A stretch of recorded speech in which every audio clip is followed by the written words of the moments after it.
In this video, I will show you how to transfer money from La Banque Postale. If you want to transfer money, follow me in this video guide. First, log in your account in La Banque Postale with your information credential here.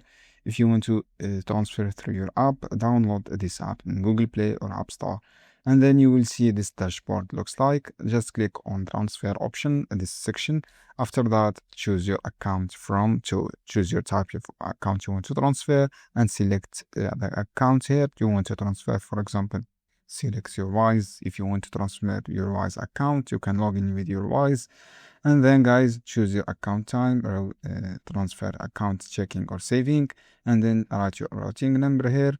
Like to account another one and write your account number here, and this is all a routing number and account number.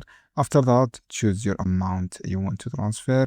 For example, this amount, guys, you want to transfer $10. Just click your $10 here and then select PNC. For example, you want to transfer through your PNC bank.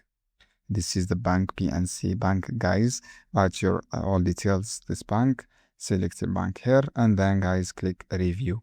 So click review. This is how you can do, guys. It is easy steps. Just follow these 4 simple steps. Click transfer, write your account from to, and then choose your details, your account. After that, choose the amount you want to transfer. Thanks for watching this video, guys. I hope this guide helpful for you. Don't forget to give like and share this video.